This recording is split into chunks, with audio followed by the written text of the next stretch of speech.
My family turned my life into the Kate show until I ditched them at the airport and took Abacane as an asset. Now, I'm rewriting the script, and they can't stand it. Kate 42F has always been the golden child while I 35F was overlooked. Our home was a shrine to her achievements, and my milestones were ignored. At 10, I didn't even get a real birthday cake, just leftovers from Kate's graduation. Throughout school, my successes were overshadowed, and I was always given her hand-me-downs while she got the best of everything. College was no different. My parents fully funded Kate's degree but only covered half of mine, claiming they were still paying off her loans. I worked 2 jobs to get through school, while Kate landed a job with our parents' connections. When she got married, they took out a loan for her extravagant wedding, and later, they helped her buy a house, spending money they claimed was unavailable when I needed it. Then came the twins. My parents were overjoyed, contributing even more financially, while I became the default babysitter. What started as occasional help became a constant burden. Every weekend Kate would drop the boys off at my place, and any objections were met with guilt tripping. My career and personal life never mattered, only my role in supporting Kate. Recently I was offered a promotion that required travel. But Kate and my parents protested. When I finally planned a solo vacation to relax, my mother insisted the whole family should go.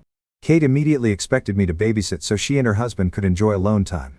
That night I secretly booked a different resort on a secluded island. At the airport, I watched them check in from afar before heading to my own flight. My phone buzzed with confusion, concern, and then anger. I turned it off, embracing the freedom I had never known. The first few days were strange. I kept thinking about my usual responsibilities. But soon I started living for myself, taking a surfing lesson, making new friends, even going on a casual date. For once, I wasn't just Kate's sister or the family babysitter. I was Elizabeth. A person with her own life. Now, I realize I don't just need a vacation, I need real boundaries. I refuse to keep sacrificing myself for people who take me for granted. When I eventually turned my phone back on after 5 days, that was the true test. There were dozens of voicemails, more than 300 text messages, and 147 missed calls. Even my mother had called my place of employment to report a family emergency. Fortunately, I'd previously told my supervisor that I would be taking a holiday. Some of the voicemails were played for me. My mother's tone changed from one of concern to one of rage to one of manipulation. Elizabeth, how could you leave your family in such a way? The twins are inconsolable. Did we raise you this way? Even worse were Kate's messages. You've ruined everything. The lads are persistent in their request for Aunt Lizzie. I can't handle meetings by myself, so Jack had to shorten them. However, one message struck a different chord. My father sent it, and he seemed unsure for once. Elizabeth, please let us know you're safe. Even though I don't understand what's happening. I had never heard him talk to me without instantly defending Kate or pressuring me to do more before. I texted our family group chat just once. I'm having a great vacation and I'm safe. When I get back I'll get in touch with you. Please give me space. I then turned off the conversation and resumed talking to myself. The following 5 days were life-changing. In addition to reading bedtime stories to the twins, I also read 3 novels. I spoke with other guests without interruption every evening.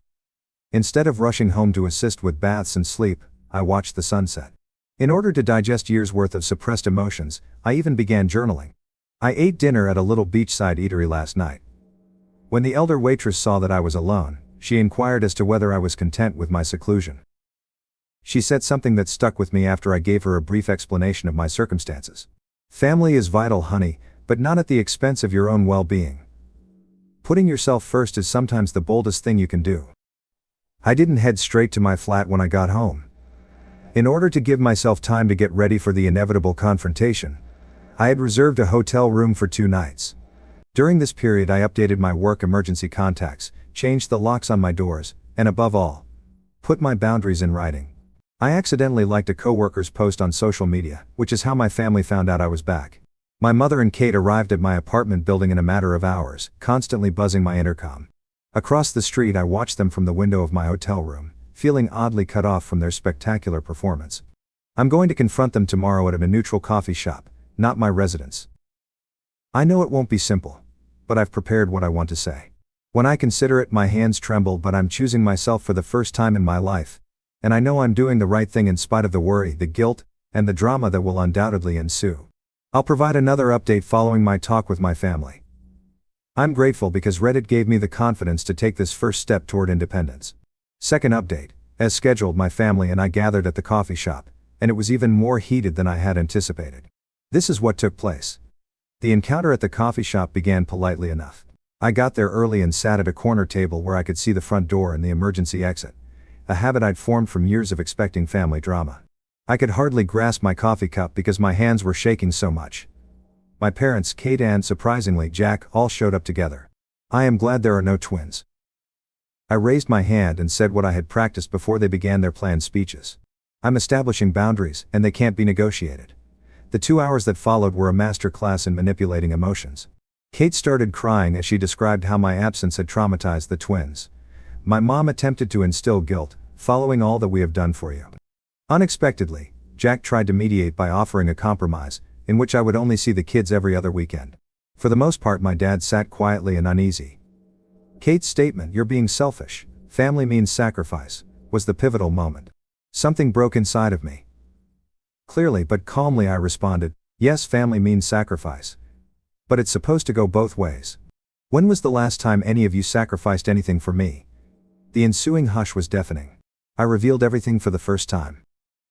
The years of being Kate's second best friend, the unfair financial treatment, and the ongoing belief that my life and time were not as valuable as theirs. I then showed them my calendar for the previous year, with every weekend designated for babysitting and every holiday tailored to their requirements. Attempting to interrupt, my mother said, "But that's what aunts do." I responded by saying something I had never before dared to say. "No, that's what paid babysitters do, and Kate, if you need this much help, maybe it's time to consider hiring one." From there the discussion took a different turn. My mother followed Kate as she rushed out. Remarkably sorry, Jack remained and acknowledged that they had exploited my availability. After remaining silent for a while, my father said, we never meant to make you feel this way. It was something, but it wasn't an apology." I carried out my strategy when they departed. I relocated to a different area of the city and got a new apartment. Although it's smaller than my previous residence, it's in a safe building with a doorman who has been informed of my predicament. Only my workplace and a select group of close pals now have my updated phone number. Rebuilding my life from scratch was the most difficult aspect, not the relocation or the planning. I had no true hobbies and few close acquaintances because I had spent years being there for my family. I began modestly. I enrolled in pottery lessons, joined a local reading club, and accepted dinner invitations from co-workers that I had previously consistently declined. It was a weird first weekend of real freedom. I did things that were previously unthinkable, including staying up late, going to a farmer's market, and spending hours perusing a bookshop. Kate didn't text me urgently. Mom doesn't make guilt-tripping calls. No requests for last-minute babysitting. My family's response to my relocation was harsh, but expected. When my mother attempted to contact me via the company's switchboard, they learned that my new job does not allow personal calls during business hours. On one occasion, Kate even visited my office, but security was alerted. Beforehand, she wrote a tearful letter accusing me of destroying our family. Jack was the source of the unexpected development. He apologized by email for his part in making the scenario possible. At first, Kate objected to him taking the twins to events on the weekends, but she has since come to terms with it. It's a minor yet important modification. My folks are having a hard time adjusting. Dad occasionally texts, usually in an embarrassing attempt to strike up a conversation. Mom fluctuates between angry outbursts and icy quiet. She left a voicemail last week stating, "My new reality is this. Without regular family interruptions, work has significantly improved. I'm more productive and focused." After noticing the shift, my supervisor assigned me to oversee a significant new project. For the first time in years, I'm also dating casually, but I'm taking it slow. Internally, there has been the biggest shift. I no longer have the ongoing background anxiety that I had for years. I've started exercising frequently, improved my diet, and slept better. According to my therapist, yes, I have finally begun therapy. I am beginning to recuperate from what she refers to as chronic family stress syndrome. The twins sent me a gift last weekend that included handcrafted notes expressing how much they miss me. Even though it was bittersweet, I remained resolute. I carefully wrote them back to let them know that although I love them, I need some time to look after myself. I had to write it even though Kate is unlikely to read it to them. "There's a lightness about you now. You look years younger," observed an old acquaintance of mine when I ran into her yesterday. She is correct. I feel lighter in spite of the angry texts, the efforts at emotional manipulation, and the guilt that still surfaced, more liberated. Family love shouldn't feel like a prison sentence. I'm discovering respect for personal space, acknowledgement of one's own needs, and reciprocal assistance, rather than only one-sided sacrifice, are all components of true love. My new flat will be 1 month old next week. This is the first time I've ever dared to throw a tiny housewarming celebration. Only a few buddies from pottery class, book club, and work. No expectations, no drama, no family, just individuals who embrace me for who I am. I'll provide another update soon. I'm grateful to Reddit for giving me the confidence to make a life shift. Update 3 completed update. It has been a life-changing 3 months, and I want to describe how it has all come together. The confrontation I had been dreading and anticipating arrived last week. My father unexpectedly came up to my place of employment. His method was distinct from Kate's emotional manipulations or my mother's prior frenzy attempts. When he asked if we could have lunch together, he was composed, even resigned. We got together at a peaceful eatery close to my workplace. For the first time in my life, he truly saw me as his daughter, not as Kate's sister or the family's fallback option. "You look healthy," he remarked in a startled tone. Happier. The fact that he hadn't seen my discontent for years weighed on the observation that lingered between us. The family had presented him with a proposal. They were prepared to make concessions if I agreed to take back my place in the family. I could have every other weekend off, he went on to say. They'd even pay for my time with the twins, as though making money off of the commitment would make it more alluring. They still didn't understand, I realized as I looked at him across the table. They did not view my independence as a basic right, but rather as a negotiating chip. "Dad," I replied, "I'm not negotiating my freedom. I'm living it." The conversation that ensued was the most candid one I have ever had with my father. I described how their incessant focus on Kate had impacted me, emotionally as much as practically.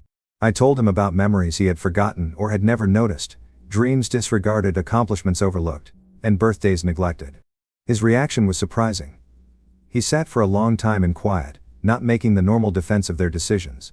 At last he stated, "We thought we were doing what was best for the family.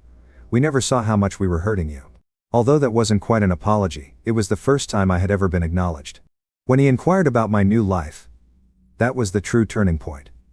He paid attention for the first time as I discussed my pottery lessons, my job advancement, and the new acquaintances I had made, even though it was not flawless. I showed him pictures of a vase I had built. I was shocked by what he said next. "You seem to have built a good life for yourself without us." Both the recognition and the grief in his voice were genuine. We agreed at the end of lunch that nothing would ever be the same again. He gave me my first sincere embrace in years as he bid farewell.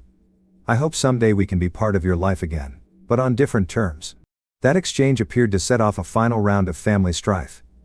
After learning of our lunch, my mother began a fresh round of emotional attacks. She has been informing family members that I need an intervention because I'm having a breakdown. Kate has been making passive-aggressive remarks about selfish sisters and broken families on social media, because she feels deceived by our father's approval of my decisions. The difference is that none of it has the same impact on me as it formerly did. I've gained a viewpoint from my new life that I didn't have previously. Their actions, in my opinion, are an attempt to keep control over someone who has finally gained their freedom. My new flat seems like home now. My attempts at pottery and pictures of my chosen family, friends who value my independence, and respect boundaries, adorn the walls. I've begun teaching my less experienced co-workers at work, ending the vicious loop of toxic support that has long ensnared me. My connection with time has changed the most. I get to spend the weekends any way I want. I've started learning Spanish, joined a local hiking group, and even started dating someone who respects and values my limits. I'm creating a life for the first time that is true to who I am, rather than what my family demands of me. The twins sent me a homemade card last Sunday, which was obviously written under supervision. It was filled with regrettable statements about how much they miss their aunt. This would have previously led me into a downward spiral of uncertainty and remorse. Rather, I responded with a tender yet strong letter stating that although I may not be as involved in their everyday life, my love for them hasn't changed, and that sometimes grown-ups need to look for themselves. According to my therapist, I am exhibiting what she refers to as post-traumatic growth, not merely moving past the past but creating something more robust and wholesome in its stead. She has assisted me in realizing that I am not responsible for resolving the dysfunction in my family. Yesterday was the most recent development. Jack, Kate's husband, contacted me to let me know that my stance has caused changes in their home, not to place blame on me. They finally recruited part-time help to help with the twins, and he's become a more involved parent. Jack believes it's better for everyone, but Kate is having trouble adjusting. I'm sitting in my home office, getting ready for a business trip next week, as I write this last update, something I could never have done in my previous life. A framed quotation that speaks to my path is on the wall behind my desk. Sometimes the bravest thing you can do is set yourself free. I want to express my gratitude to everyone who supported me and followed my tale. You gave me the confidence to make my own decisions. If you're wondering if people in comparable circumstances are selfish for desiring their own lives, know that you're not. Being free is not selfish. Treating oneself is not unkind. Setting limits is not a sign of treachery. I have no idea how my relationship with my family may develop in the future. Perhaps one day we'll discover a different kind of connection, one based on respect for one another rather than duty. In the interim, I'm concentrating on fostering the life I've built, including my friendships, interests, profession, and above all my sense of self. This is not merely a conclusion. It's just the beginning, and I'm looking forward to what comes next for the first time in my life. Thank you for watching.